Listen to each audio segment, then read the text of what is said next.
South ఇండియాలోనే అతి తక్కువ ధరలకే నాణ్యమైన రత్నాలని అందించే ఏకైక సంస్థ 6JVR. నమస్తే అండి, welcome to tree media devotion.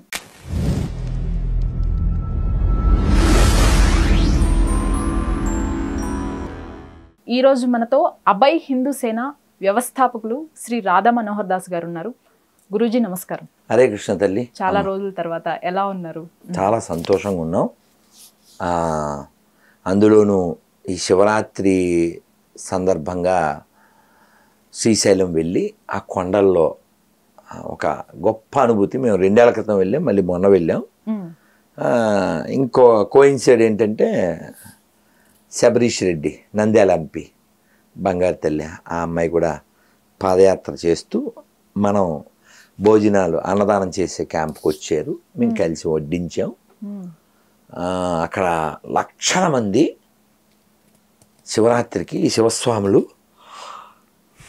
ఏమిటి అసలు శివుడు ఉన్నాడు, లేకపోతే పిల్లలు ఏమిటి, పెద్దోళ్ళు ఏమిటి, చెప్పులు లేకుండా దాదాపు వెంకటాపురం నుంచి శ్రీశైలం దాకా. ఇప్పుడు హైవేలో నడవడం కాదుగా, మట్టి నేల, కొండలు, గుట్టలు. అక్కడ ఏదో భీముని కొలను ఉందంట, ఇలా దిగాలంట, ఇలా ఎక్కాలంట. రాత్రి పగలు ఎంత భక్తి లేకపోతే జరుగుద్దమ్మా అది. ఎవరన్నా పిలిచారా వాళ్ళని?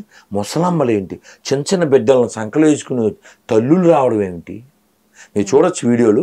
అంటికంటే హైలైట్, మేము రిటర్న్ ఇంచుమించుగా 1 గంటకి రిటర్న్ వచ్చాం. వెళ్ళేటప్పుడు 9 అంత అయింది. మా కారు వెళ్ళే దారి ఎంత ఉంటే ఇటు తలకాయలు అటు తలకాయలు పడుకున్నారు జనం.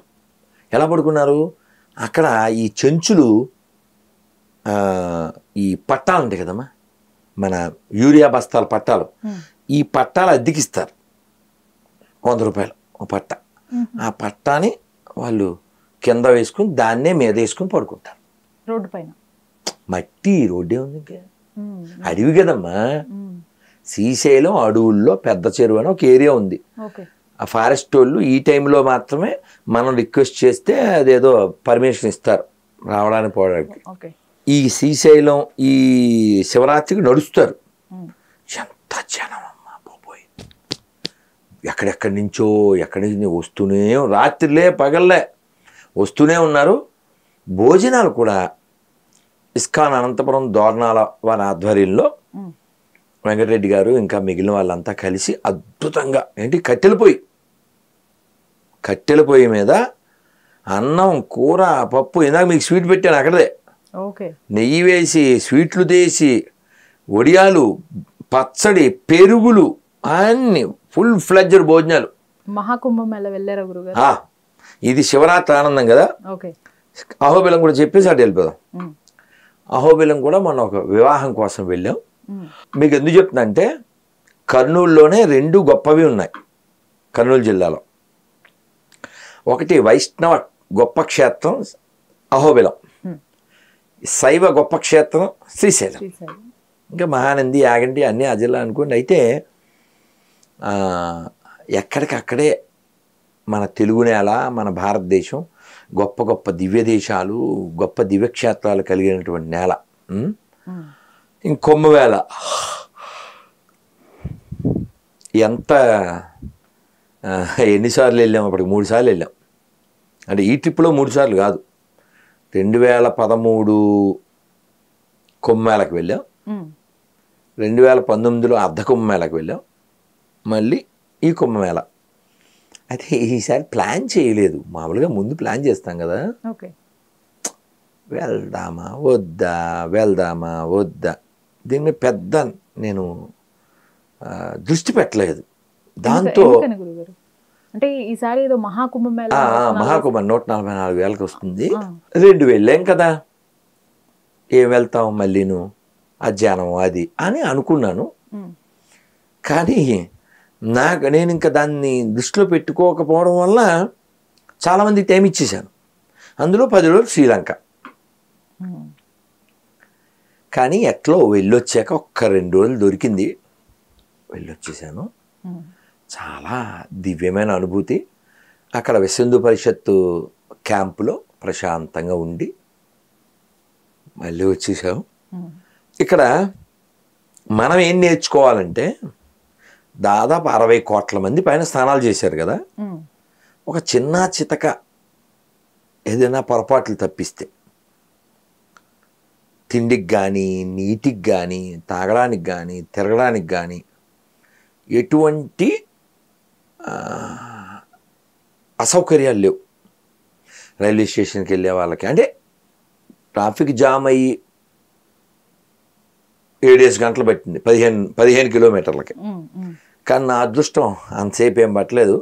వెళ్ళేటప్పుడు గంట లోపల వెళ్ళిపోయాను, వచ్చేప్పుడు కూడా ఇంచుమించు గంటలో వచ్చాను. కానీ ఇక్కడ ఒక చిన్న విషయం గురుగారు, ఆ తొక్కిసలాట్లో చనిపోయినప్పుడు కూడా ఎవరో కావాలనే చేశారు అనే వార్తలు విన్నాము. అంటే చెడ్డ పేరు తేవాలి ఈ కార్యక్రమానికి ఒక అపశృతి సృష్టింది. అందుకే యోగి గారు చెప్పారుగా, ఇది అయిపోయాక నేను దృష్టి పెడతాను ఆ పందుల మీద అని. ఆయన మండిపోయి మొన్న అసెంబ్లీలో అన్నారు కదా, కుంభమేళ ఘనంగా జరిగింది, పుణ్యాత్ములకి గంగా నీరు దొరికింది, పందులకి ఏం దొరకాలో అది దొరికింది, ఇంక మిగిలిన ఏ లెవెల్లో ఆ లెవెల్లో ఇచ్చేసారులే. అంటే ఇది కూడా కాంట్రవర్సీ చేయాలని చూశారు. తొక్కిసలాట పక్కన పెడితే, అంటే ఇప్పుడు మహాకుంభమేళలో మీరు మునిగినంత మాత్రాన మీరు ఇప్పటి వరకు చేసిన పాపాలన్నీ పోతాయి, ఇదొకటి మాట్లాడారు. ఆ మాట్లాడినోడు ఎవరు అనేది కూడా చెప్తా. అందులో మునిగితే ఏమన్నా ధనికులు అయిపోతారా అన్నాడు ఖర్గే అనేటువంటి ఒక ఖగం, ఒక కరం. ఏమన్నాడు, అందులో మునిగితే ఏమన్నా లాభం వస్తుందా ఏదో అన్నాడు మల్లికార్జున ఖర్గే. శివుడి పేరే, శివుడి జటాజటం నుంచి వచ్చినటువంటి గంగ. అంటే అతని పేరు, అతని గతము అతనికి ఏమీ పట్టలేదు. Only like a slave to A party. మరి ఈ దేశానికి సంబంధం లేని, ఈ దేశ ధర్మాలను ధ్వంసం చేసినటువంటి మతాల వాళ్ళకి సబ్సిడీలు ఇస్తే ఈ దేశానికి ఏమొస్తుంది? అడిగేవాడు లేకనా? ఇలాంటి దృష్టికోణం వాళ్ళకి ఎందుకు ఉంది అంటే, మన ధర్మాన్ని హేళన చేయడము, తద్వారా ఈ ధర్మం యొక్క విలువ తగ్గించడం, తద్వారా వాళ్ళ మతాన్ని పెంచుకోవడం, అది వాళ్ళ కాన్సెప్ట్. మీరు గమనించవచ్చు, మన ఫస్ట్ ప్రధాని అది ఇక్కడ పువ్వు పెట్టుకునేవాడు కదా, అతను మన దేశానికి విదేశస్తులు వస్తే ఒక బృహదీశ్వరాలని చూపించవచ్చు, కానీ అతను హిందువు కాదు కదా. అతనికి ఆలయం ఎప్పుడు వెళ్ళినట్టు కూడా అతని చరిత్రలో లేదు. ఏదో నెత్తిమెట్టి టోపీ పెట్టిన జనాన్ని టోపీ పెట్టుకోవడం తప్ప. అతను పాములు ఆడిచ్చామని చూపించాడు. ఒక బృహదీశ్వర ఆలయం ఎంత గొప్పది, ఎంత టెక్నాలజీ వాడారు. ఒక కైలాష్ మధ్యప్రదేశ్, అజంతా, ఎల్లోరా అలాంటివి చూపిస్తే మన టెక్నాలజీ, మన గొప్పతనం, మన ఇంజనీరింగ్ ప్రతిభ తెలుస్తుంది. కానీ ఇతను గుడి సోమనాథ్లో కడతామని పటేల్ గారు అంటే వద్దొద్దు అన్నవాడు, రాజేంద్ర ప్రసాద్ గారు ఓపెనింగ్కి వెళ్తా అంటే వెళ్ళొద్దు అన్నవాడు. అలాంటి వాడికి ఎన్ని ఇస్తాయి? పాములు పట్టామని చూపించాడు. సో అంటే నేను ఇది ఎందుకు చెప్తున్నాను, ఈ కరం నుంచి ఆకారం వరకు అదే ఉంటుంది. ఎందుకంటే వాళ్ళకి ఈ దేశం వాడుకోవడానికి కావాలి తప్ప ఈ దేశం పాడుకోవడానికి అక్కర్లేదు. ఇంకా అది పెట్టబడిందే విదేశీయుల చేత, ఇప్పుడు నడపబడుతుంది విదేశీయుల చేత. కాబట్టి వాళ్ళకి స్వదేశ భక్తి అవన్నీ ఎందుకుంటాయి? యెహోవా దగ్గర ఒక పుష్పం ఉంటుందంట, ఆ పుష్పం పేరు, ఒక దీపం ఉంటుందంట, ఆ దీపం పేరు ప్రియాంక వాద్రా పిల్లల పేర్లు. రేపొద్దున వాళ్ళు రాజకీయాల్లోకి వస్తే పేరు చివరి ఏమొస్తుంది? అంతే, తగిలిచ్చే తోక గాంధీ అయిపోద్ది జనాన్ని ముంచడానికి. కాబట్టి హిందువులు ఆలోచించాలి, మనం ఎవరికి సపోర్ట్ చేస్తున్నాం. కులం ఆధారంగా సపోర్ట్ చేయకండి, ప్రాంతం ఆధారంగా సపోర్ట్ చేయకండి, భాష ఆధారంగా సపోర్ట్ చేయకండి, డబ్బుల ఆధారంగా సపోర్ట్ చేయకండి, ధర్మం ఆధారంగా చేయండి. ఏ పార్టీతో ఉన్నా ముస్లింలు వాళ్ళ మతానికే లాభం చేకూరేలా పనిచేస్తారు. We should learn. వాళ్ళకి మతం ముఖ్యం కానీ పార్టీ ముఖ్యం కాదు. మీరు గమనించండి, తెలంగాణ, ఇక్కడ తెలంగాణ చూద్దాం. రాజశేఖర్ రెడ్డి, తర్వాత కిరణ్ కుమార్ రెడ్డి, మధ్యలో రోషే గారు, తర్వాత రాష్ట్రం వచ్చాక కేసీఆర్, ఇప్పుడు రేవంత్ రెడ్డి. వీళ్ళందరితో కనెక్ట్ అయి ఉన్నారు లేదా ఓవైసీ బ్రదర్స్? ఎగ్జాంపుల్ నేర్చుకోవాలి వాళ్ళ నుంచి. వాళ్ళకి మతం ముఖ్యం, పార్టీ ముఖ్యం కాదు. మన దరిద్రుడు, వీడి పేరు రామాంజనేయులు, వీడి పేరు వీరాంజనేయులు, వీడు కొట్టుకు చచ్చిపోతారు. ఇద్దరు హిందువులే, వీడితో పార్టీ. సిగ్గులే. ఎవరు మారాలి? హిందువులు మారాలి. హిందువులు బలంగా ఉంటే దేశం బలంగా ఉంటుంది. గురుగారు చావా సినిమా చూసారా? మీకు ఎలా అనిపించింది? ఏమనిపిస్తుందమ్మా, ఆ బిట్స్ వస్తాయి కదా సెల్లో, ఆ రీల్స్, షార్ట్స్, ఆ లాస్ట్ సీన్ వస్తే నేను ఆ లైక్ కొట్టడానికి భయపడతాను. లైక్ కొడితే అవమానించినట్టు ఫీల్ అవుతాను. అంటే అతన్ని మెచ్చుకోవడానికి నొక్కాలి, కానీ ఆ బాధని అంగీకరించినట్టు అవుతుందని. అలా అది మనం వివరించలేం. నా వేదన, నా ఆవేదన, నా నివేదన నేను హాల్లోంచి బయటకు వచ్చాక మాట్లాడిన దాంట్లో మీరు చూడొచ్చు. టైటిల్ ఏం పెట్టా అంటే, మూర్ఖులైన హిందువులారా చావా సినిమా చూడకపోతే చూసి చావండి అని పెట్టి.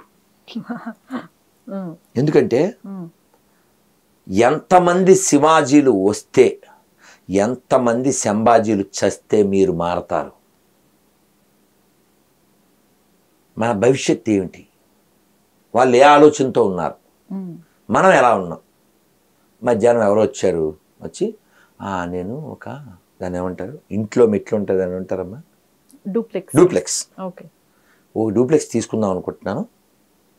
మా అమ్మ నాన్న పల్లెలో ఉన్నారు, కరెక్ట్ కాదు, వాళ్ళు పెద్దోళ్ళు అయిపోయారు, అని తీసుకో. మంచి ఆలోచన. అతను కుటుంబం, ఇల్లు, కానీ అతనికి దేశభక్తి ఉంది, దైవభక్తి ఉంది. అది దోషం కాదు. కానీ కేవలం ఇల్లు, ఆఫీసు, ఇల్లు, వ్యాపారం, ఇవి రెండే చూసుకుంటున్నారు హిందువులు. మన గరికపాటి వారు గడ్డి పెడుతూ, కులం నువ్వు అంటించుకున్నావు, అది మన శాస్త్రంలో చెప్పాలి. ధర్మాన్ని వెతుక్కుని దాన్ని పాటించాలి, దాన్ని ఆచరించాలి. అది ఆధ్యాత్మికత. మనకి ధర్మం అస్సలు పట్టదు. ఈ కులం, ఆ కులం, ఈ పార్టీ, ఆ పార్టీ. అసలు నీ పార్టీలు ఉంటాయా? ఒక్కసారి నువ్వు మైనారిటీ అయితే నీ కులం ఉంటుందా? వాళ్ళు ఓపెన్గా, నిన్న వాడెవడో చెప్తున్నాడు, బూచోడు, అభి 15 మినిట్ బాకీ హై అంటున్నాడు వాడు. 15 మినిట్లో హిందువులు వేసేస్తా అన్నాడు ఎవడు? సో అందుకని నేను వాళ్ళని అన్నాను. ఎందుకంటే వాళ్ళ పుస్తకం ప్రకారం వాళ్ళ మస్తకం అలాగే ఉంటుంది. అది 1000 ఏళ్ళైనా 2000 సంవత్సరాలైనా వాళ్ళకి అది కరెక్ట్. అది అంతే. వాళ్ళు ఆక్రమించినా, కూలగొట్టినా, తగలబెట్టినా అది వాళ్ళకి అది కరెక్ట్. నీ సిగ్గేమైంది, నీకు బుద్ధి ఏమైంది? ఎన్ని వీడియోలు చూసాను, వాళ్ళు ఉమ్మేస్తున్నారు, వాళ్ళు వచ్చేస్తున్నారు, మలం కలుపుతున్నారు, పానీపూరిలో, జ్యూసులో, తినేదాంట్లో, రొట్టెల్లో, నీళ్ళల్లో. నువ్వు మారాలంతే. హిందువు మారాలమ్మా. మనం అసలు ఏ మతం వాళ్ళని అనక్కర్లేదు. అంటే ఆ సినిమా చూడాలి, ఎందుకు చూడాలి అంటే కొన్ని పాయింట్స్ ఏం చెప్తారు గురుగారు? ఎందుకు చూడాలి? నీ కోసం ఎవరు హైందవీ స్వరాజ్యం, ఓన్లీ స్వరాజ్యం అని సరిపోయేదిగా, హైందవీ సామ్రాజ్యం అంటే హిందువులు తలెత్తుకుని తిరగాలి. హిందువులు బొట్టు పెట్టుకోవాలంటే, జుట్టు ఉంచుకోవాలంటే, శిఖ ఉంచుకోవాలంటే పన్ను కట్టారు.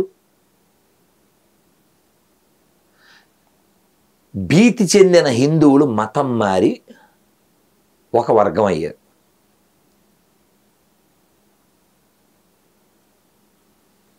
లోభం చెందిన హిందువులు మతం మారి ఇంకో వర్గం అయ్యారు. ప్రీతి చేత ఎవరో మతం మారలే, భయం చేత, లోభం చేత. వాళ్ళు మన వాళ్ళే. అలా మార్చేలా ఏమార్చి ఈ దేశాన్ని వశం చేసుకోవడానికి, ముక్కలు చేయడానికి ఔరంగజేబు కంటే ముందు నుంచి చాలా ప్రయత్నాలు జరిగినాయి. అందులో ఔరంగజేబు యొక్క క్రూరత్వం హయ్యెస్ట్. అంటే ఇప్పుడు నువ్వు చెప్పావనుకో, నువ్వు కల్పించేవు అంటావు, నేను చెప్తే నేను కల్పించాను అంటారు ఎవరైనా. కానీ మీ ఇంట్లో ఇప్పుడు మీ ఆఫీస్ అమ్మాయిది అలమారలో ఏముందో నీకు తెలుసుగా, నువ్వు చెప్పాక మేము నమ్మాలిగా. అలా అలంగిరి నామ అంటే ఔరంగజేబ్ అతనే రాసుకున్నాడు. ఏ రోజు ఏ భాగాన్ని కట్ చేశారు, ఎలా కన్ను పీకారు, ఎలా నాలికని కత్తిరించారు, ఎలా చంపారు, ఎలా చర్మం ఒలిచారు 39 రోజులు. అలాగే బాబర్ నామ, అక్బర్ నామ, వాళ్ళ పుస్తకాలు వాళ్ళు చేసిన లుచ్చా పనులు వాళ్ళే రాసుకున్నారు. ఇప్పుడు అటువంటి లుచ్చాలు మనకి సంబంధమే ఉంది. వాళ్ళ పేర్ల మీద రోడ్లు ఏంటి? అది ఒక గుడ్ న్యూస్. ఇప్పుడు ఢిల్లీలో ప్రభుత్వం మారింది. అంతకుముందు చీపురు కట్టు ఉండేది. సో చీపురు కట్టోడు దేశ విద్రోహి అనేది అందరికీ తెలుసు. ఇప్పుడు నేను ఇందాక ఏదో పోస్ట్ చూశాను, ఈ హుమాయూన్ రోడ్డు, అక్బర్ రోడ్డు, పిచ్ తొగ్గలక రోడ్లు ఇవన్నీ పేర్లు మార్చేస్తారట, తీసేస్తారట. అది గుడ్ న్యూస్. ఎందుకంటే ఈ దేశానికి ఆ రాక్షస సంతతికి ఏ సంబంధం లేదు కదా, వాళ్ళు దోచుకోవడానికి వచ్చిన దొంగలు. కాబట్టి ఆ దొంగలని హీరోలుగా మనకి నేర్పించారు. జోధా అక్బర్. జోధా ఎవరు, అక్బర్ ఎవరు, ఏంటి సంబంధం? అక్బర్ని ఒక వీరవనిత పేక మీద కత్తి పెట్టింది, ఆవిడ గురించి ఎవడు చెప్పరు. అక్బర్ ఒక్కరోజే కొన్ని వేల మందిని చంపాడు, 30,000 మంది పైన. అది ఎవడు చెప్పరు. ఈ సోది కథలన్నీ చెప్తారు. ఎన్ని గుళ్ళు కూలగొట్టారు, ఔరంగజేబు ఆధ్వర్యంలో ఎన్నిసార్లు కాశీ మీద దండయాత్ర జరిగింది, మధుర, ఇలా ఎన్నో. మనం మారాలి. తినేటప్పుడు, కొనేటప్పుడు హిందువులు ఒక్కళ్ళే మారాలి. యాక్చువల్గా హిందువులందరినీ మతం మార్చి వాళ్ళ మతం వాళ్ళగా మార్చాలని వాళ్ళ కోరిక. వీళ్ళకి అదే కోరిక. వెదర్ ఎడారి 1 ఆర్ ఎడారి 2 ఇద్దరికీ ఒకే కోరిక, అందరూ వాళ్ళ మతం వాళ్ళు అయిపోవాలని. కానీ మనొక్కలకే లేదు అలాంటి కోరిక. ఎవరిష్టం వాళ్ళండి. ఇందాక కూడా ఆ యాంకర్ అమ్మాయి వాళ్ళ పాపన ఆలిపోతారండి. మనం అంతేగా, మన నేచర్ అది, మన నేచరు. కానీ ఆ పాపిష్టి మతాలు ఎక్కితే ఏమవుతుంది? బంగ్లాదేశ్లో చూడలేం మనం. వాళ్ళ ఆడపిల్లలు మన ఆడపిల్లని బట్టలు తీసేస్తే వాడు దాన్ని వీడియో తీసి మానభంగం చేసి, అంత దిగజారినటువంటి మైండ్ సెట్ వాళ్ళకి ఎలా వచ్చింది? రీసెంట్గా నేను ఒక వీడియో కూడా చూశాను గురుగారు. మీరు ఈ ఎడారి అనే పదం ఎక్కువ వాడుతుంటారు. అంటే ఎడారి మతాలు అనే పదం వాడతారు మీరు. ఈ ప్రపంచ యాత్రికుడు నాన్వేషణ ఎడారి దేశాలు అని మొదలుపెట్టాడు. అతను వ్యాఖ్యలు ఎంతవరకు సమర్థిస్తారు? కొన్ని, నాకు ఆ వీడియో చూడగానే మీరే గుర్తొచ్చారు ఫస్ట్. అతను కొన్ని నిజాలు చెప్పాడు కదా మొన్న. ఈ భారతదేశాన్ని క్రైస్తవులు, ముస్లింలు ఎన్నో వందల సంవత్సరాల నుంచి హిందువులు మతం మార్చాలని చూసి వాళ్ళ వల్ల కాలేదు అని వీడియో వచ్చింది, నేను చూశాను. కొన్ని వ్యాఖ్యలు సబబుగా చేశాడు. అతని అంటే ఆ సర్వజీవ భక్షగానే ఏదో పేరుంది అతనికి అనేది తింటారు కదా. అతనిది నేను అది కాకుండా పాత ఒకటి ఏదో చూశాను. అతను బుద్ధుణ్ణి వాళ్ళు డైనమైట్స్ అవి పెట్టి పేల్చేశారు ఆఫ్ఘనిస్తాన్లో. అక్కడికి వెళ్ళాడు ఇతను. ఆ మొక్కలైపోయిన బుద్ధుడి విగ్రహం పెద్దది అది. అప్పుడు భారతదేశ ప్రభుత్వం అడిగింది, మేము దాన్ని తెచ్చుకుంటాం, మీరు దాన్ని పేల్చకండి అని. ఓకే. సో కానీ వాళ్ళకి బద్దలు కొట్టడం అనేది ఒక బేసిక్ థింగ్ కదా. విధ్వంసం మనకి విద్వాంసులు ఉండే దేశం, వాళ్ళది విధ్వంసకారులు ఉండే దేశం, అది తేడా. ఇంకా మొన్న వీడియో చూశాను, ఈ పందులు వీణ తబలా ఉంటే అన్ని బద్దలుగుడేస్తున్నాయి. అసలు మీరు వీణ వినండి, ఎంత వీణుల విందుగా ఉంటుంది. వీణుల విందు అంటే చెవులకి ఆనందం కలిగించుట. వీణ వాయిస్తే వీణులకు విందు. వయోలిన్ వాయులీనము. మనస్సల వాయు తరంగాల్లో తేలి ఆ గానం మన చెవులకు వస్తుంది. అలా మృదంగం, అలా కొమ్ముబూర, అలా ఎన్నో వాద్యాలు మనస్సుకి రసపుష్టిని కలిగిస్తాయి. అక్కడ మనస్సే లేదు, ఇంకా రసం ఎక్కడ ఉంటుంది, పుష్టి ఎక్కడ ఉంటుంది. ముష్టి వాదలు ఇప్పుడు అన్నట్టు కొత్త న్యూస్ పాకిస్తాన్లో వాళ్ళవన్నీ బద్దలు కొట్టేసేసి కూడి దొరకట్లేదని ఆ ఇనప కమ్మిలు అవి అమ్ముకుంటున్నారట. ఆలయాలు కూడా కట్టిస్తున్నారంట గురువు గారు. అవును, రీసెంట్ గా విన్నాను. ఆలయాలు కట్టడానికి పాకిస్తాన్లో కమిటీ ఏర్పాటు చేశారట. కాదమ్మా, వండర్ ఆఫ్ ద వరల్డ్ కాదు. ఆలయాల్ని మరుగుదొడ్లుగా మార్చినటువంటి పందులు, రాముల వారి గుడిని చికెన్ సెంటర్గా మార్చిన నీచులు వాళ్ళు గుడి కట్టించడం ఏంటి? వాళ్ళకి కూడి లేదు ఇప్పుడు యాక్చువల్ తెలుసా, తినడానికి లేదు. ఈ నోట్ల రద్దుని చాలా కుక్కలు వ్యతిరేకించినాయి కదా. ఎందుకు నోట్ల రద్దు చేశారు అప్పుడు? ఇప్పుడు పాకిస్తాన్ పడుకోవడానికి కారణం ఏంటి? నోట్ల రద్దు తెలుసా. పాకిస్తాన్ బతుకేంటి ఇప్పుడు? అర్థమైపోతుంది. $1 విలువ $289 మన ఇండియన్ కరెన్సీలో చూపిస్తుంది.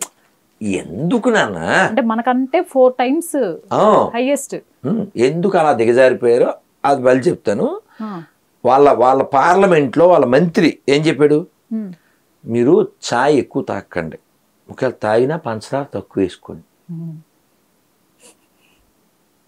అది పాకిస్తాన్. వాళ్ళు బతకడానికి మన దేశం ఎలా డెవలప్ చేసుకుందాం అసలు కాన్సెప్ట్ లేదు. మనం ఎలా ఎదుగుదాం అసలు కాన్సెప్ట్ లేదు. వాళ్ళకు ఒకే లక్ష్యం, హౌ టు డిస్ట్రాయ్ ఇండియా.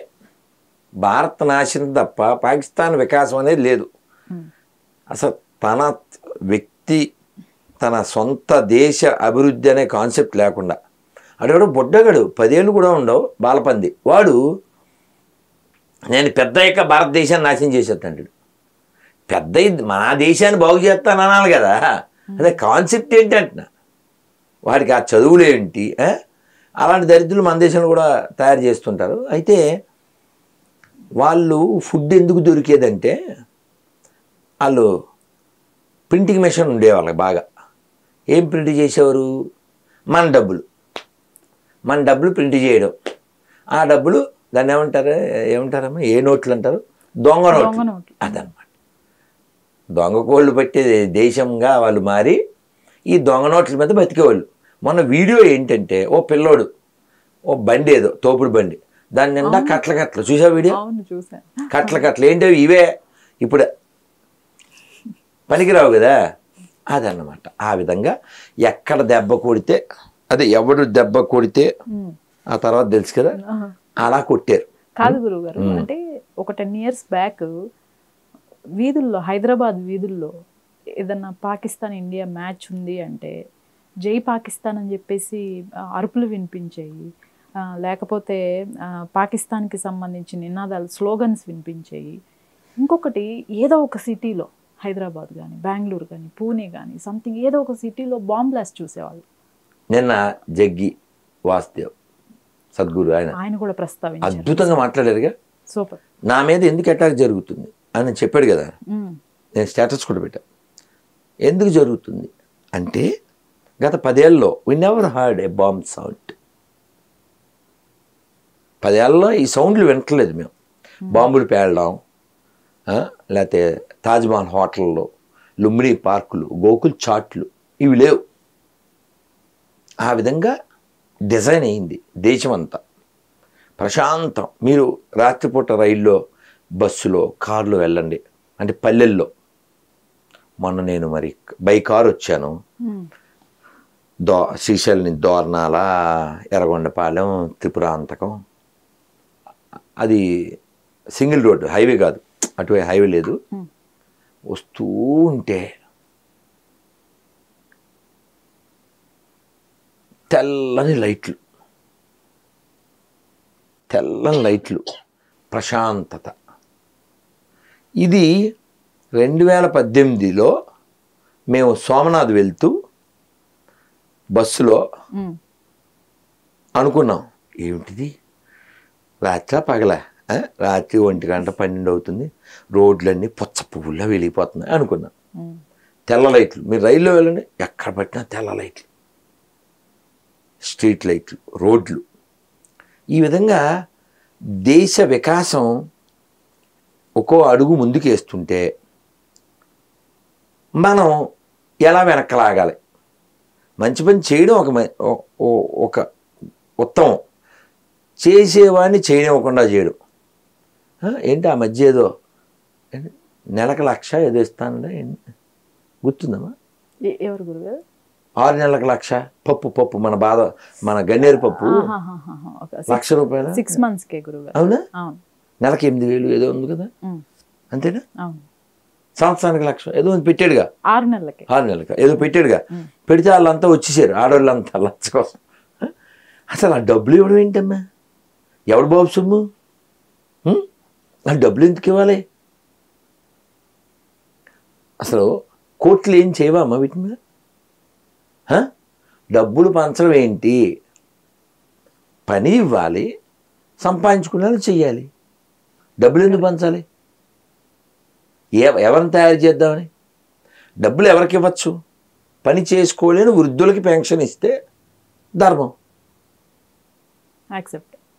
చదువు ఉచితంగా చెప్పు, చదువుకు డబ్బులు ఇవ్వడం ఏంటి? నెలకి ఇన్ని వేలు వేస్తాను అవన్నీ ఎందుకు? 3 నెలలకి ఇన్ని వేలు వేస్తా అవన్నీ ఎందుకు?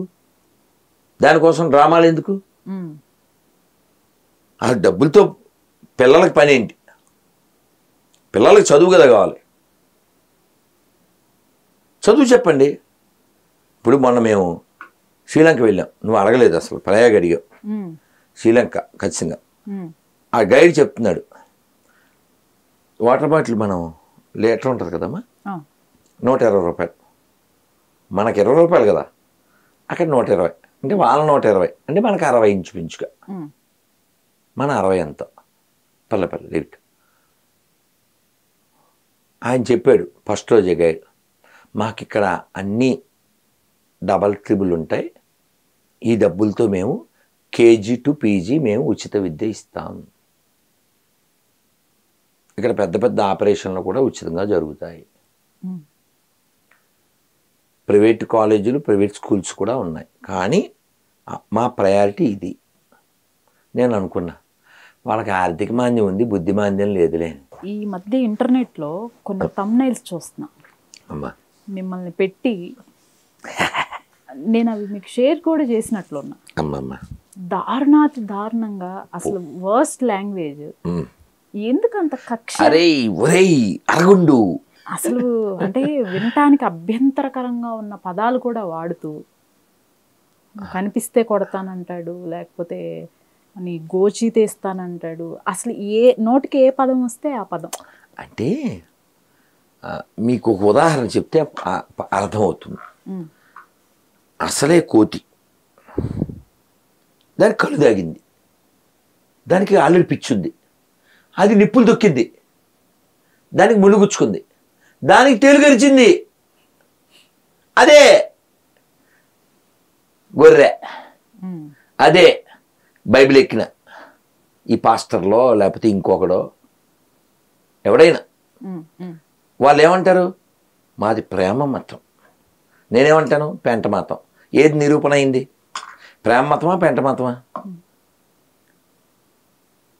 యాక్చువల్గా అంటే అకార్డింగ్ టు వాళ్ళ బైబిల్ ప్రకారంగా మాట్లాడితే మీ వల్లనే నా నామం దూషించబడుతుందని అందులో చెప్తారు. ఇప్పుడు మధ్యాహ్నం ఎవరో పిల్లోడు ఫోన్ చేసి, గురువుగారు మీరు గొర్రెలను విమర్శించండి, జీసస్ని విమర్శించకండి, అతను మన దేశం వచ్చి అది ఇది నేర్చుకున్నాడు కదా అన్నాడు. ఒరే నాకేమన్నా సరదాయా తిట్టడం? ఆ మాటకు వస్తే నేను మాట్లాడడం కూడా నాకు ఇష్టం లేదు, మౌనంగా ఉండాలి. తెలుసుగా నేను రోజు మౌనంలో ఉంటా. నాకు బాకీ ఉంది కూడా, అప్ టు 20 days మౌనం చేశా. అంటే 1 day 2 day 3 5 10 15 20 అలా అయింది. ఇంకా 1 month మౌనం చేయాలి. ఎప్పుడు దొరుకుద్దని చూస్తున్నా, అసలు కుదరట్లే. మరి ఎందుకు నేను విమర్శించాల్సి వస్తుంది? నాకేం ఇష్టం లేదు తిట్టడం, అస్సలు ఇష్టం లేదు. మాట్లాడమే వద్దు అనుకుంటే ఇక తిట్టడం ఎందుకు? కానీ తప్పక వాడు, మీ వీడియో నువ్వు చూసావు లేదమ్మా, నేను తిరుపతి వాడిని, తిరుపతిలో సింహాసనం మీద సాతానుగాడు కూర్చున్నాడు అంటాడు. తిరుపతిలో ఒక అతను సాక్ష్యం అదే కదా మీరు చూసావా? చూశాను గురుగారు. కిందే కామెంట్ పెట్టాను, ఆడు తిరుపతిలో ఉంటున్నాడంటే మనకే పుట్టాడు, ఆడి పేరు కూడా మన పేరే ఉంటుంది, కానీ బైబిల్ ఎక్కడం వల్ల కదా వాడు అలా దిగజారిపోయాడు. వాడు ఏం చెప్పచ్చు? యేసు అనేవాడు నాకు ఇది చేశాడు అది చేశాడు అని చెప్పచ్చు. సాతానేంటి? అసలు ఆ మాటకు వస్తే నాకు తగిన మద్దతు వస్తే నేను 2-3 ఏళ్ళ నుంచి నాకు డ్రీమ్ ప్రాజెక్ట్ సాతాను మహారాజు. మేము మూవీ తీయాలి అంటే పిండి కొద్దీ రొట్టి, అది ఆలోచనలో ఉంది. అది ఎంత సపోర్ట్ ఇస్తే అంత చేయాలి. ఫ్రేమ్ మాత్రం 3,000 పెట్టి చేయించి పెట్టాను. ఎందుకంటే మీరు చూడొచ్చు, సాతాను మహారాజు అని ఎందుకు అంటున్నానంటే అతను ఎవరిని చంపమని చెప్పలే, ఎవరిని చంపలేదు కూడా, చంపమని చెప్పలేదు, చంపలేదు. అదే గాడ్ అని చెప్పుకునే ఈ పాత నిబంధనుడు కొత్త నిబంధనుడు ఇద్దరు కూడా నమ్మని వారి మెడకి బండగట్టి వారిని సముద్రంలో పడవేయడి అని ఒకడో, మీ పిల్లల మాంసం మీతో తినిపించదాం అని ఒకడో, నీవు చూచునుగా నీ భార్యలను నీ చేరువానికి అప్పగించదను అని ఒకడో. ఇది ఆ అపరిశుద్ధం. వాళ్ళు అలా మాట్లాడడానికి కారణం ఆ పుస్తకం. లేకపోతే ఇప్పుడు మీరు చెప్పిన వ్యక్తి, అతని పేరు అజయ్, ఇలా ఏదేదో వాగేస్తూ ఉన్నాడు, కానీ కింద కామెంట్లు చదవండి. అంటే ఎక్కువగా మిమ్మల్ని, లలిత్ కుమార్ గారిని, ఈ కరుణాకర్ సుగుణ గారిని టార్గెట్ చేసినట్లు కనిపిస్తోంది. అలా ఎందుకు మాట్లాడుతున్నాడు అంటే అతని గురించి మనం మాట్లాడడానికి. ఒకటే అతను మణిపూర్ ఇష్యూలోనూ ఇది ఎక్కడ అదే ఫోన్పేలు అవి పెట్టి ఏదో బాగా తిన్నాడని కొంచెం దారుణంగా అసలు హిందూ దేవుళ్ళ పైన కూడా కామెంట్స్ చేశాడు గురువు గారు. కుంభమేళా మీద, కుంభమేళా పైన, బ్రహ్మదేవుడి పైన, హరిహర అంటే అసలు అర్థం ఏంటి, హరికి హరుడికి పుట్టిన. కానీ ఇవన్నీ తర్వాత సంగతి, ఇదన్నీ తర్వాత. వాడెవడు పుట్టాడు? ఇప్పుడు నేను ఉన్నాను, మా నాన్నగారి పేరు సత్యనారాయణ, మా అమ్మ పేరు విజయలక్ష్మి. నేను చెప్పాను కదా. సో ఇగో ఇతనే ఇందాక అలా అమ్మ నాన్న పేరు అడిగితే చెప్పలు, ఇప్పుడు అడుగుతాడు, బలి చేశాడు. హలో బాబు, ప్రైజ్ ద లార్డ్. నానా నువ్వేంటి నాన్న, ఏం పేరు అసలు, ఏం రాసుకోవాలి? నేను ఊరికే JKNN అని ఏదో రాసుకున్నాను, ఎందుకు ఏం పేరు నీ పేరు? భలే భలే, నాకు తెలియకుండా బాగానే జే పెట్టాను నీకు, జాన్సన్. ఏ ఊరు మీది? కర్నూలు. Okay okay. ఏం చేస్తుంటావు? స్కూల్ చెప్పడానికి వెళ్తుంటే. ఏ స్కూల్ అది? మంత్రాలయంలో స్లేట్ స్కూల్ అని. Slate school. ఓకే. అలాంటి కర్నూలు నుంచి వెళ్తావా రోజు? Kurnool district sir. మంత్రాలయం మీది? నాది ఎమ్మెన్యూర్ సార్. ఎమ్మిగన్నూరు. ఓకే ఓకే నాన్న, సంతోషం. చెప్పు నాన్న, మీరు మీ వయసు ఎంత? నా వయసు 26. 26. చెప్పు నాన్న, చెప్పు, ఏం చెప్పాలి నాతో? మీతో చెప్పాలనుకున్న విషయం చెప్పాలనుకున్నా. బైబిల్లో మీరు చాలా వ్యతిరేకంగా మాట్లాడారు. దారుణంగా మాట్లాడుతున్నాను. మళ్ళీ మామూలుగానా? బోకు బైబిల్ అనేస్తా, బొకడా బైబిల్ అనేస్తా, పనికిమాలింది అనేస్తా. అసలు ఎందుకు అలా అంటున్నారంటావా? ఎందుకు అలా అంటున్నారు చెప్పండి. ఇదేనా క్వశ్చన్? చెప్పండి చెప్పండి. ఇప్పుడు నేను నిన్ను, ఇప్పుడు టైము 12 అవుతుంది, నిన్ను 9ంటికి ఎప్పుడో నీ పేరు అడిగాను. సో 3 గంటల తర్వాత ఫోన్ చేస్తే ఇప్పుడు చెప్పావు నీ పేరు. నేను జోన్లో ఇంటర్లో ఉన్నానులే కానీ ఇప్పుడు. సో 3 గంటల తర్వాత నేను ఇందాక కూడా చూశాను వాట్సాప్లో, నువ్వు పేరు పెట్టలేదు. సరే ఫోన్ చేసినప్పుడు చెప్తా అన్నావు కదా అని ఊరుకున్నా. సరే అసలు నువ్వు పేరు చెప్పడానికి ఇంత టైం ఎందుకు తీసుకున్నావు అనేది ఒక పాయింట్. రెండోది, మీ అమ్మ నాన్నగారి పేరు చెప్పలేదు. ఏం పేరు? అమ్మ పేరు, నాన్న పేరు? నాకేం పని చెప్పు, మీ అమ్మ నాన్న పేరు చెప్పడానికి. 3 గంటలకు చెప్పావు, అది కూడా ఇప్పుడు పెట్టావు. చెప్పు, మీ అమ్మ పేరు ఏంటి? ఎవరి నుంచి మీకు కాల్ చేస్తున్నాను సార్ తెలుసా? కాదు నాన్న, మీ అమ్మగారి పేరేంటి, నాన్నగారి పేరేంటి చెప్పు. అమ్మ పేరు రుతమ్మ, నాన్న పేరు ఇస్రాయేల్. ఇదే మాట ఇందాక వాట్సాప్లో ఎందుకు చెప్పలే? సార్ మీకు కాల్ చేస్తున్నా సార్ నేను. కాదు నాన్న, కుదరచ్చు కుదరపోవచ్చు, చెప్పచ్చు కదా. నేను చెప్పాను కదా, ఇలా చెప్పు నాయన అని కూడా చెప్పానుగా. పోన్లే సరే. ఇప్పుడు ఇప్పుడు ఇప్పుడు మీరు కులం అనేది వాడుకుంటున్నారా, కులం లేకుండా జీవిస్తున్నారా? వాడుతున్నారా వాడట్లేదా? కాదు కాదు, నువ్వేం అనొద్దు. నువ్వు కులం వాడుతున్నావా లేదా? కాదు నాన్న, నీ క్వశ్చన్ కాదు. ఇప్పుడు కులం అనేది క్రైస్తవంలో లేదు.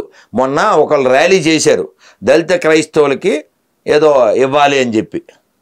ఇప్పుడు కాదు కాదు విను, క్రైస్తవంలో కులం లేదు కదా, అవునా?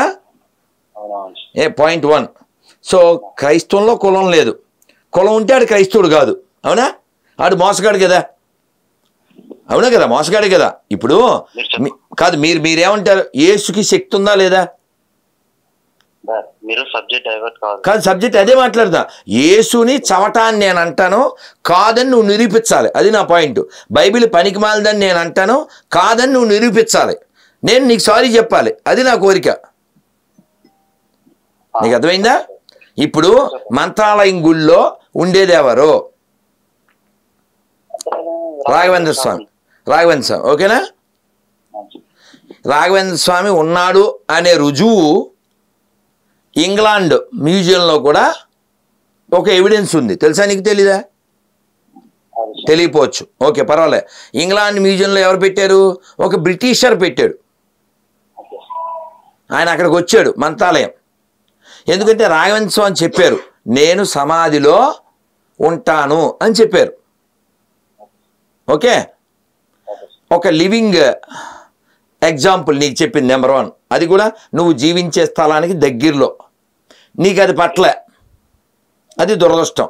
అలాగే వీరబ్రహ్మేంద్ర స్వామి తెలుసుగా, అది కూడా గట్టిగా 200-300 ఏళ్ళు. ఓకే, ఆయన ఒక లివింగ్ ఎగ్జాంపుల్. ఇప్పుడు నేను ఎందుకు బైబిల్ని వ్యతిరేకిస్తాననే దానికి ఇవి చెప్తున్నాను కదా. ఇలాంటి గొప్ప వాళ్ళు పుట్టిన దేశంలో మనం పుట్టాం. జాన్ బాబు అని ఒక పాస్టర్ ఉన్నాడు తెనాల్లో. అతను ఏమంటాడంటే, మా తాత, మీ తాత, గాంధీ తాత ఎవరైనా సరే యేసుని నమ్మకపోతే నరకానికి వెళ్ళిపోతారు. ఏమంటే నమ్మకపోవడం అనేది వ్యక్తిగతమా కాదా? అవునా కదా? ఇందాక ఇప్పుడు మా సిస్టర్ ఉండి ఇందాక ఓ పిల్లోడు ఎవరో వచ్చి సేమ్ క్వశ్చన్ అడిగారు. పాస్టర్ అజయ్ అనే అతను బ్రహ్మదేవుడు కూతురు ఏదేదో మాట్లాడుతున్నాడండి, ఏం చెప్పాలండి అన్నాడు. ఇప్పుడు యేసు ఎవడికి పుట్టాడు అని నేను అడిగాను. డిసెంబర్ 25 అతను పుట్టినట్టు బైబిల్లో చూపించండి, 10 లక్షలు ఇస్తా అన్నాను. తర్వాత 90 లక్షల దాకా వచ్చింది. కానీ ఎవరు డిసెంబర్ 25 అనేది చూపించలేదు. కాబట్టి మా దగ్గర డబ్బులు లేవు, ఇవ్వడానికి కూడా అనుకోదు, వేరే కదా, ఇవ్వక్కర్లేదు కూడా. ఎందుకంటే మీరు అలా చూపించారు కాబట్టి మేము ఎవరిని అడగక్కర్లేదు. ఓకే, విషయం ఏంటంటే ఇప్పుడు యేసు అనే అతను ఎవరికి పుట్టాడు, ఎవరి వలన పుట్టాడు? నువ్వు చదివావు బైబిల్? కాదు, నువ్వు చదివావు బైబిల్ లేదా? చదివావా? ఇప్పుడు నేనే అడుగుతున్నాను, యేసు ఎవరి వలన జన్మించాడు? మరియమ్మ తల్లినా? ఎవరి వలన అంటే ఇద్దరు ఉండాలి కదా, ఒకళ్ళు పుట్టాలంటే. అవునా? కిరణ్ పాల్ గారు ఉన్నారు కదా, తెలుసు కదా, ఆయన ఇంకా వేరే వాళ్ళు చెప్పారు. పరిశుద్ధాత్మ ఎవరు? అతను ఒక పర్సన్ అని చెప్పారు వాళ్ళు. ఇప్పుడు భర్త ఎవరు? యేసేపు అంటే జోసెఫ్. భర్త జోసెఫ్ ఉండగా వేరే వ్యక్తితో ఈవిడ పిల్లోనికి అన్నది. ఇప్పుడు అతన్ని పూజ చేయకపోతే, అతన్ని నమ్మకపోతే నరకానికి వెళ్తారని బైబిల్ చెప్తుంది. మార్కు 16:16 ఏం చెప్పారు? నేను చెప్పను, నువ్వు చెప్పాలి. నువ్వు క్రిస్టియన్ అని ఫీల్ అవుతున్నావు కాబట్టి నువ్వు చెప్పు, నేను ఎలాగా చెప్తాను. నీకు అసలు బైబిల్ తెలుసో లేదో మాకు తెలవాలిగా. ఒకటన్నా చెప్పు, నేను చెప్పాను కదా. మార్కు 16:16 ఏముందో చెప్పు. మీరు సర్వలోకానికి వెళ్ళి సర్వశ్రీ సువార్తను ప్రకటించి నా బోందయ్యా నా బోందా. అందులో ఏముందంటే నమ్మి బాప్టిజం పొందినవాడు రక్షించబడును, లేకపోతే శిక్షించబడును. అది ఓకే, అది పక్కన పెడితే ఇప్పుడు నువ్వు చెప్పిన పాయింట్కి వద్దాం. నమ్మి ఏంటిది సర్వలోకానికి వెళ్ళి ఏం చేయాలి? సర్వశ్రీ సువార్తను ప్రకటించుడి. నమ్మిన వానికి నమ్మి బాప్తిజం పొందేవాడు రక్షింపబడును, నమ్మని వానికి శిక్ష విధింపబడును. ఇప్పుడు శిక్ష ఎవరు విధిస్తారు? ఆయన విధిస్తారు. ఎవరతను? యేసుక్రీస్తు. యేసుక్రీస్తు శిక్ష విధిస్తాడు. మరి యేసుక్రీస్తు కంటే ముందు దేవుడు ఉన్నాడా లేడా? ఉన్నాడు. ఎవరతను? యెహోవా దేవుడు. సో ఇప్పుడు పార్టీ అధ్యక్షుడు యెహోవానా యేసా? యేసుక్రీస్తు. అంటే యెహోవాని బయట దుబ్బేశారా? నువ్వు అసలు నీకు 10 కమాండ్మెంట్స్ తెలుసా? తెలుసు. నేను మాట్లాడను, నువ్వు చెప్పు వింటాం. వ్యభిచరించవద్దు, దొంగిలవద్దు, నీ పొరుగు వాని ఏది ఆశించవద్దు, నీ పొరుగు వాని భార్యను కూడా ఆశించవద్దు, విశ్రాంతి దినాన్ని ఆచరించాలి. ఆకాశమందు కానీ భూమి మీద కానీ భూమి క్రింద ఉన్న వాటిలో దేని రూపమైన మీరు చేసుకుని ప్రతిమగా విగ్రహాలను చేయకూడదు. ముఖ్యమైనది, నన్ను తప్ప వేరొక దేవుని ఆరాధించకూడదు. ఓకే, అదే ఈ పాయింట్కే అడిగాను, మిగిలిన అక్కర్లేదు. ఇప్పుడు నన్ను తప్ప ఇంకెవరిని పూజించొద్దని చెప్పినోడు ఎవడు? చెప్పిన వారు యెహోవా దేవుడు సార్. అవునా? అవును. స్టార్టింగ్ నుంచి ఉన్నదే అని మీరు ఫీల్ అయ్యేది ఎవరిని? యెహోవా దేవుడు. మధ్యలో వచ్చినోడు ఇతను. అవునా? మీరు ప్రాపగేట్ చేసేది అదా ఇదా? ప్రాపగేట్ అంటే? ప్రాపగేట్ అంటే ప్రచారం. ఇప్పుడు యెహోవాని నమ్మాలా యేసుని నమ్మాలా? ఇద్దరు నమ్మాలి. ఇద్దరు నమ్మాలి. ఇద్దరిని. నోట్ దిస్ పాయింట్ జడ్జి గారు. ఓకే, అంటే ఇద్దరు ఉన్నారని నువ్వు ఒప్పుకుంటున్నావు కదా? ఎవరా ఇద్దరు? యెహోవా దేవుడు, యేసుక్రీస్తు. ఇద్దరు ఉన్నారు. ఓకేనా? Okay sir. ఇప్పుడు యేసుని పూజించకపోతే నరకానికి వెళ్తారు, అది బైబిల్లో ఉంది. నన్ను తప్ప ఎవరిని పూజించకూడదు, అది కూడా బైబిల్లో ఉంది. ఇప్పుడు క్లారిటీతో చెప్పు, ఇప్పుడు ఎవరిని పూజించాలి, ఎవరిని మొక్కాలి? మీకు విషయం చెప్తాను. అదే మీరు మాట్లాడేది అయిపోయిందా? నాది అయిపోయింది. నువ్వు ఇదే మాట్లాడి తర్వాత ఇంకో దాంట్లోకి వెళ్ళు. Okay sir. మీ దగ్గర బైబుల్ ఉందా ఫోన్లో? ఇప్పుడు ఫోన్ మాట్లాడుతున్నాను, అయినా నా దగ్గర ఫోన్లో లేదు. ఫోన్లో లేదా? నీకేమైనా కావాలితే అక్కర్లే, మా అసిస్టెంట్ ఉన్నాడులే, చెప్పు. మీకు తెలుసో తెలీదా అని అక్కడ మా అసిస్టెంట్ ఇక్కడే ఉన్నాడు. బైబిల్ నా దగ్గర బోల్డ్ బైబిల్ ఉన్నా కానీ సెల్లో లేదులే. చెప్పు, నీకేం కావాలి చెప్పు. ఇప్పుడు యోహాను సువార్త 3:16 దేవుడు లోకమును ఎంతో ప్రేమించను కాగా తన అద్వితీయ కుమారునిగా పుట్టిన వాని యందు విశ్వాసం ఉంచువాడు ప్రతివాడును నిత్య జీవం పొందునట్లును అనుగ్రహింపబడను. యేసుక్రీస్తు అంటే తండ్రియే తన కుమారుడైనటువంటి యేసు ప్రభుల వారును ఈ లోకానికి పంపించాడు. అంటే ఆయన అంగీకారంతోనే ఈ లోకానికి వచ్చాడు యేసుక్రీస్తుల వారు. మొత్తానికి నువ్వు చెప్పేది ఏంటంటే బైబిల్ ప్రకారం ఇద్దరు దేవుళ్ళు, ఒక తండ్రి ఒకడు కొడుకు, అంతే కదా? ఒక ఆయన తండ్రి, ఒక ఆయన కొడుకు, ఇంతే కదా? మొత్తానికి ఇద్దరు. మొత్తానికి ఇది ఒక విషయం. Thank you very much Johnson. నీ వలన మర్చిపోయాను నానా. ఇప్పుడు ఇది పాయింట్, అది మళ్ళీ మనం అడుగుదాం. ఇక్కడ హైదరాబాద్లో నేను ఒక చర్చ్ చూశాను, ట్రినిటీ చర్చ్ అంటారు. ట్రినిటీ అంటే తెలుసుగా? ఇప్పుడు ఇద్దరు గురించి నువ్వు చెప్పావు, ఒకటి యెహోవా, ఒకటి యేసు. మూడో ఆయన పరిశుద్ధాత్మ, అతను కూడా పర్సన్ అని కిరణ్ పాల్ గారు చెప్పారు. వీళ్ళ ముగ్గురిని పూజ చేయాలా? ముగ్గురు అంటే ఇప్పుడు ఇంకో విషయం, ఆరాధనకు యోగ్యుడైనటువంటి ఆయన ఎవరంటే తండ్రి అయిన దేవుడు. ఎవరతను? యెహోవా దేవుడు. ఆరాధనకు అతను అర్హుడు, కానీ మరి అతన్ని ఎవరు ఆరాధించట్లేదుగా? ఇప్పుడు ప్రార్థన చేస్తున్నది ఆయనకి ఇస్తారు. కాదు నానా, విషయం చెప్తాను మీరు. కాదండి, ఇప్పుడు ఏ చర్చిలో అయినా యెహోవాని ప్రార్థన చేస్తున్నారా యేసునా? నువ్వే చెప్పావు. నీ మాటకి నీదే పోల్చట్లేదు కదా నాన్న. ఒక్క విషయం చెప్తాను సార్, మీరు జాగ్రత్తగా వినండి.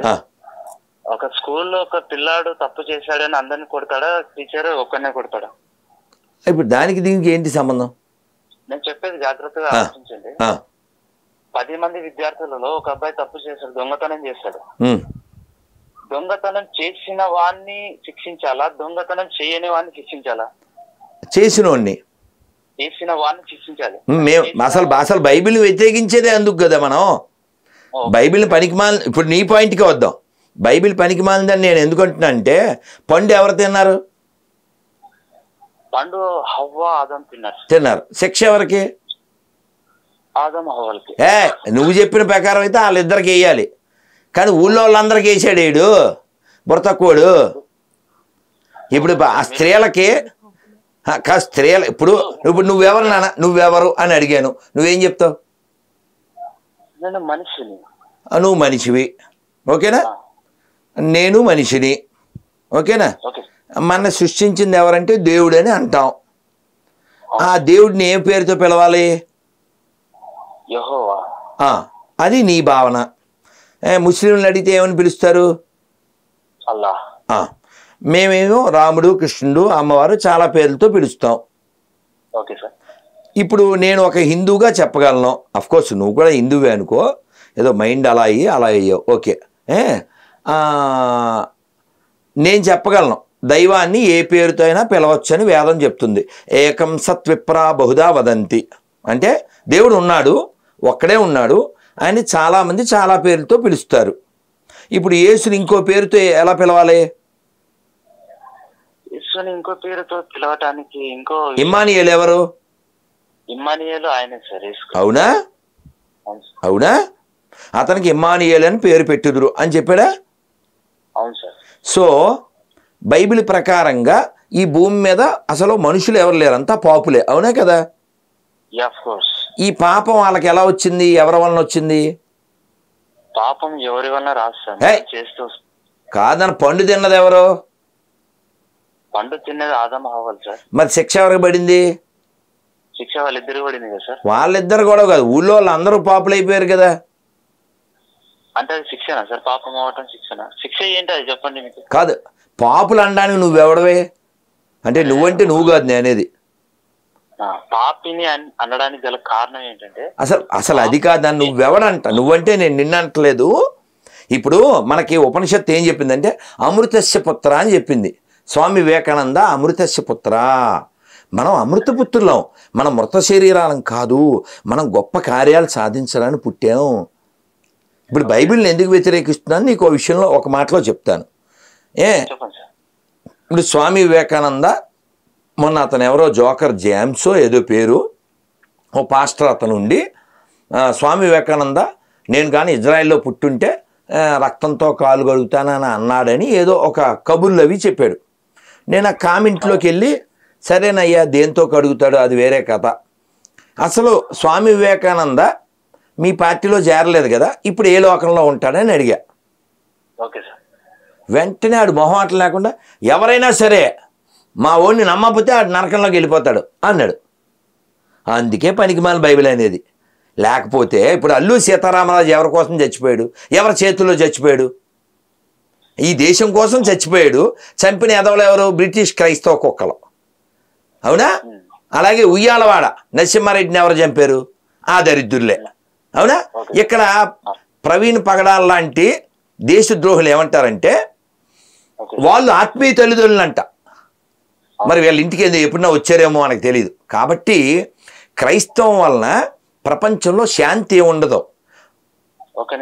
విను, ప్రపంచంలో ఇతరుల నమ్మకాలను ధ్వంసం చేయడానికి ఇప్పుడు నీ దేశం గొప్ప, నా దేశం గొప్పది అని నేను 100 కారణాలు చెప్పగలను యాజ్ ఏ హిందూ. నువ్వు ఒక 5 కారణాలు చెప్పు మన దేశం ఎందుకు గొప్పదో. మన దేశం ఏ విషయంలో గొప్పది అనేది అది కూడా ఆలోచించలేదు. చెప్పు, 5 చెప్పు. ఒక భారతీయుడిగా 5 కారణాలు చెప్పు. ఐఎమ్ ప్రౌడ్ ఇండియన్ అని చెప్పడానికి 5 కారణాలు చెప్పు. ఎందుకంటే మన దేశానికి చాలా మంది తన ప్రాణాలను అర్పించారు కదా, ఆ విషయం నేను గొప్పగా ఫీల్ అవుతాను. ఎందుకంటే నిన్ను వాళ్ళని పొరుగుని ప్రేమించారు వాళ్ళు కూడా. కాదు నాన్న, ఇప్పుడు ఇంతమంది ప్రాణం వదిలిపెట్టారు కదా ఈ దేశం కోసం. అవును సార్. వాళ్ళంతా బైబిల్ని నమ్మలేదు, యేసుని నమ్మలేదు కదా, వాళ్ళంతా నరకానికి వెళ్తారని దరిద్రులు అంటున్నారు. ఎంతమంది పాస్టర్లను అడిగాను, అల్లూరి సీతారామరాజు, అంబేద్కరు, గాంధీ, భగత్ సింగు, రవీంద్రనాథ్ ఠాకూరు, మీ తాత మా తాత ఎవడైనా సరే మా ఓన్ని నమ్మాల్సిందే, నమ్మకపోతే నరకమే. అసలు ఇది ఒక లుచ్చా కాన్సెప్ట్ కదా. ఇప్పుడు నువ్వు మంచి పని చేస్తే నువ్వు గొప్పోడివి, చెడ్డ పని చేస్తే చెడ్డోడివి. వాడిని నమ్మితే నీకు స్వర్గం, వీడిని నమ్మితే నీకు నరకం. అది నాన్ సెన్స్ కదా నాన్న. ఇంకో విషయం, విగ్రహారాధన చేయొచ్చా బైబిల్ ప్రకారం? విగ్రహారాధన బైబిల్ ప్రకారంగా చేయకూడదు. ఇప్పుడు చేసే వాళ్ళంతా ఎక్కడికి వెళ్తారు? చేసే వాళ్ళంతా వాళ్ళ యొక్క క్రియలను బట్టి తీర్పు జరుగుతుంది బాబు. ఇప్పుడు మేము తిరుపతి వెళ్తాం, వెంకటేశ్వర దండం పెడతాం, అయోధ్య వెళ్తాం, రాముడికి దండం పెడతాం. బైబిల్ ఏం చెప్తుంది? అవి బొమ్మలు, అవి నోరుండి మాట్లాడలేవు, చెవులుండి వినలేవు, కళ్ళుండి చూడలేవు అని కదా డైలాగులు వేస్తారు. మరి మరి మరి ఈ మేరీ విగ్రహాలు రోడ్డు పక్కన పెట్టి వేలంగిని మాత, లేకపోతేనేమో ఆరోగ్య మాత, సాగర మాత, రహదారి మాత, రెడ్ లైట్ మాత, అసలు ఈ దరిద్రం ఏంటి? దీని మీద నువ్వేమంటావు? బైబిల్ ప్రకారం అది కరెక్టేనా? బైబిల్ ప్రకారం మేరీ విగ్రహాలు పెట్టడం, మళ్ళీ చీరలు కట్టడం, మళ్ళీ ధ్వజస్తంభం పెట్టడం, అగరబత్తులు, కొబ్బరికాయలు, గుండు కొట్టుకోవడం, కాపీ పేస్టు, క్రైస్తవం వేస్ట్. అందులో ఏముంది టేస్ట్ చెప్పు? ఇన్ని మాటలు ఎందుకు? మీ అమ్మగారు కూడా చీరగా కట్టేది, ఆవిడేం గౌను కట్టదుగా. చీర ఎవరి సాంప్రదాయం? భారతీయ సాంప్రదాయం, అవునా? భారతీయ సాంప్రదాయం, అవునా? అవునా? మరి బైబిల్ ప్రకారం గౌన్లు వేసుకోవాలి, అంతే కదా, అవునా? కాబట్టి మన దేశం ప్రపంచానికి బట్టలు లేనప్పుడు బట్టలు కట్టుకోవడం నేర్పించింది. మన దేశం ప్రపంచంలో ఎంతోమందికి అన్నం పెట్టింది. ఈ క్రైస్తవం ప్రపంచానికి అన్ని పక్కలకి వెళ్ళి నాగరికతను నాశనం చేసి, కుటుంబ వ్యవస్థను నాశనం చేసి దేశాలను ఆక్రమించింది. బ్రిటిష్ క్రైస్తవ కుక్కలు ఎందుకు వచ్చారు? నీ మీద ప్రేమతో వచ్చారా? ఈ దేశాన్ని దోచుకోవడానికి. అలాంటి దరిద్రపు మతం మనకు అవసరమా? ఏం నేర్చుకోవాలి చెప్పు? ఓ మంచి ఫ్యామిలీ ఉందా బైబిల్లో? ఇప్పుడు 26 క్వశ్చన్లు ఉన్నాయి, తెలుసు కదా నీకు. నేను పంపిస్తాను, ఆన్సర్ రెడీ చేయి. పార్ట్ 2లో కలుద్దాం. You are good bye, love you నాన్న, థ్యాంక్ యూ వెరీ మచ్. 20 నిమిషాలు ఇచ్చా, అంతకంటే ఏంటి? ఇప్పుడు ఈ అజయ్ బాబు లాంటి పాస్టర్స్ కి ఏం చెప్పదలుచుకున్నారు? వాడు మనకిప్పుడు అంటే అది అతను ఇక్కడ వాళ్ళు పుట్టినోడేగా. అజయ్ అంటే చాలా గొప్ప పేరు. వాళ్ళ అమ్మ నాన్న పేరు చెప్పమని అడిగాను నేను, బోల్డ్ అని కామెంట్లో. చెప్పడు. ఇప్పుడు ఇతను కూడా ఏవో చెప్పాడు కదా, సంతకాల్లో అవి ఉండవు. కులం అన్న తర్వాత అతను మాట్లాడలేదు అసలు, ఎందుకంటే వాడుకుంటాడు కాబట్టి. ఎవరైనా హిందూ దేవాలయాల్లో ఇతర మతస్థులు పనిచేస్తున్నారంటే వాళ్ళంతా వాళ్ళు డిక్లేర్ చేసినట్టే. ఏమని? వాళ్ళ దేవుడు చవట అని. ఎందుకని? వాళ్ళ కూడు కూడా పెట్టలేడని. ఇప్పుడు వెంకటేశ్వర దేవుడు కాదు, అది కదా వాడి ఫీలింగ్. అక్కడ పనిచేస్తున్నాడు. దేవుడు కాదు అన్నా సరే ఆడు కూడేడుతున్నాడు. నిజమైన దేవుడు వెంకటేశ్వర. శివుడు దేవుడు కాదు, శ్రీశైలం దేవస్థానంలో పనిచేస్తున్నాడు. వీడి ఫీలింగ్ శివుడు దేవుడు కాదని. వీడి పేరు మళ్ళీ ఈశ్వరరావు. వీడు ఎండిపోయిన శవానికి మొక్కుతుంటాడు. ఈ ఎండిపోయిన శవం వీడు కూడెట్లే, ఆ శివలింగమే వీడు కూడెట్టింది. ఇప్పుడు ఎవరు నిజమైన దేవుడు? వాడు ఆలోచించుకోవాలి. ఆలోచించాలంటే ఆడికి మెదడు ఉండాలి. కానీ నేను ఒక కార్టూన్ చూసా. వాళ్ళు చర్చి లోపలికి వెళ్తున్నారు, బయట చెప్పులన్నీ పెట్టారు.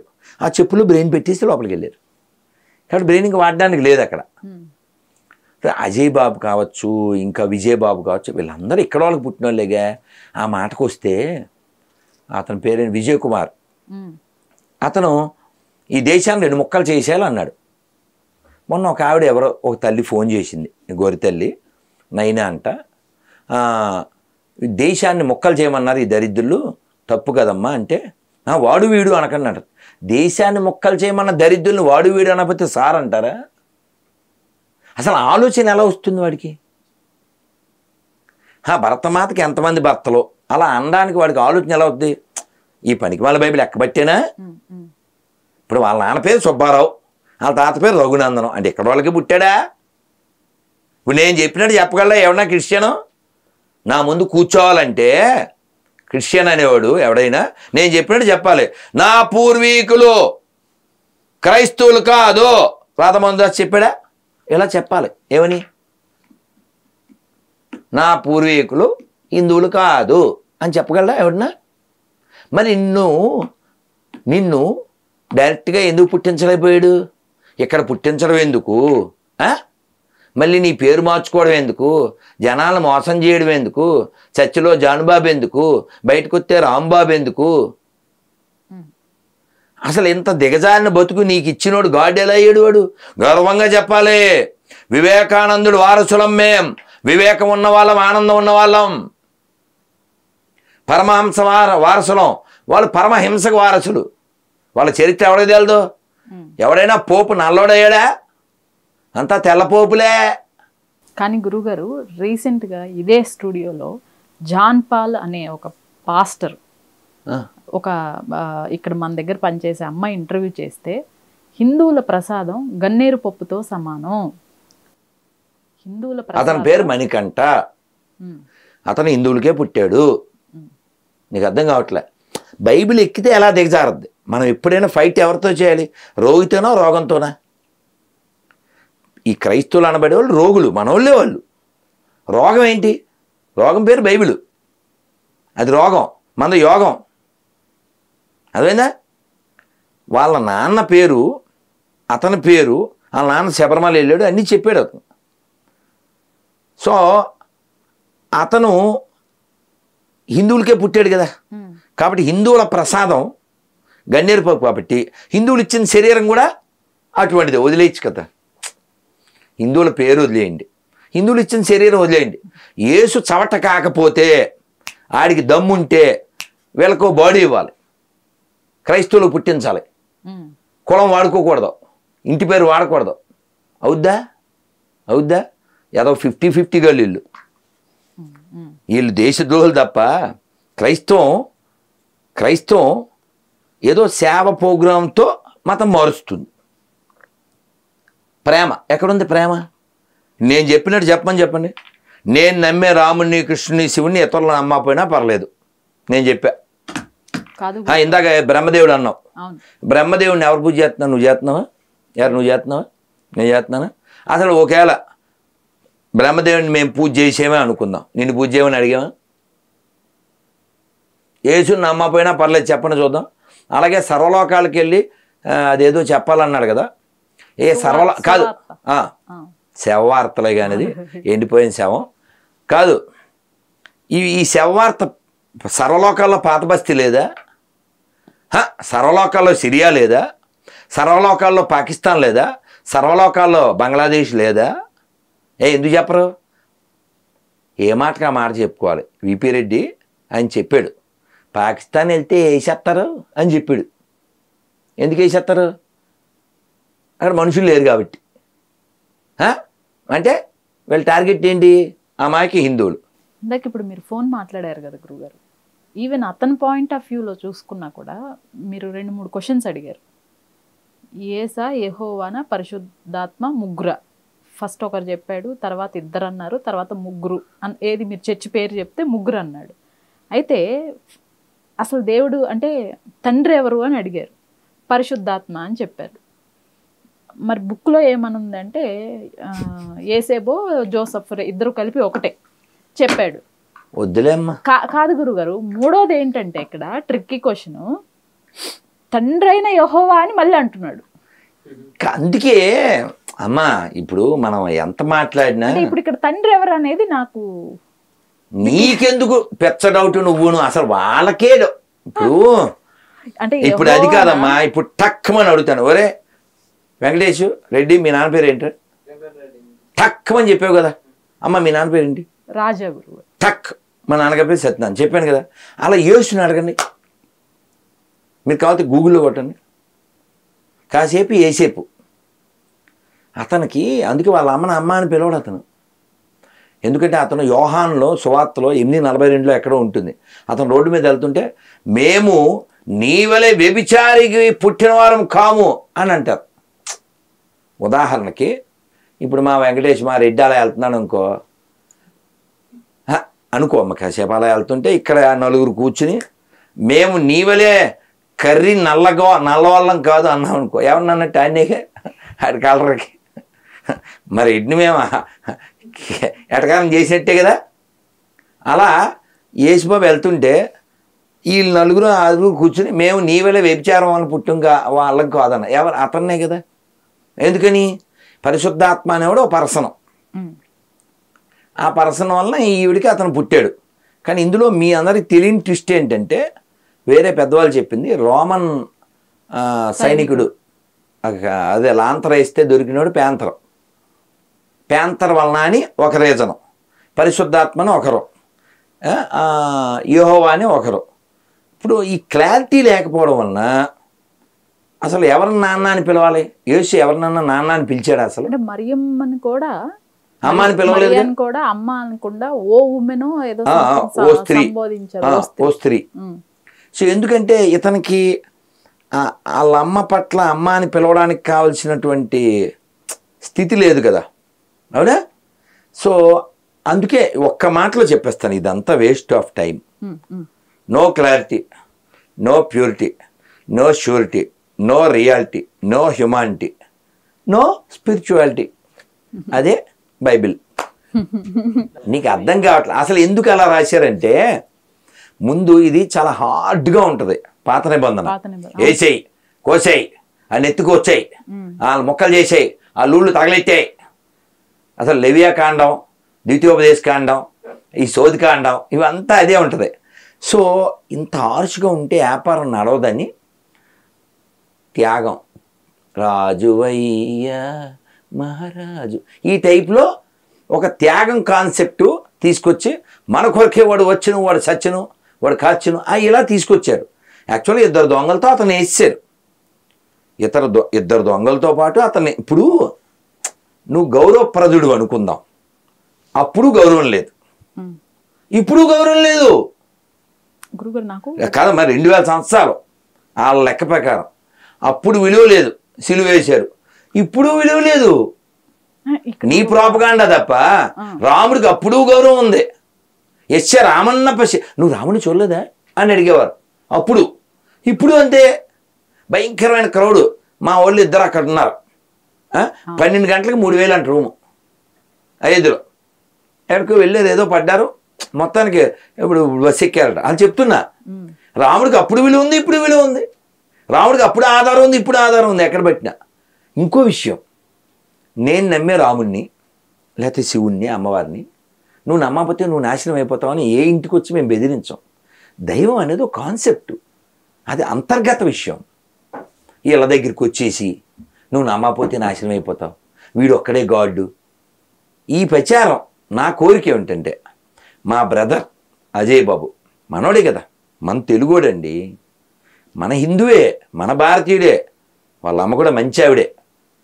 ఏదో పొరపాటున అతను ఏదో తొక్కాడు, అలా పాడైపోయాడు, అంతేగాని అతను మంచి మనిషిగా మారతాడు, త్వరలో మారదామని కోరుకుందాం. ఈ పాస్టర్లు అంతా ఇక్కడ బయట వాళ్ళకి పుట్టారేంటి, అంతా ఇక్కడ మనకు పుట్టిన వాళ్ళేగా. సో వీళ్ళందరూ మనస్సు మారి మంచి భారతీయులై మంచి హిందువులుగా వాళ్ళ గతాన్ని గుర్తు తెచ్చుకుని మంచి బతకాలని కోరుకుందాం. వీళ్ళకి ఇది ఎక్కడం వల్ల ఇలా తయారయ్యారు తప్ప స్వాభావికంగా వీళ్ళంతా గుడికి వెళ్ళిన వాళ్ళేగా.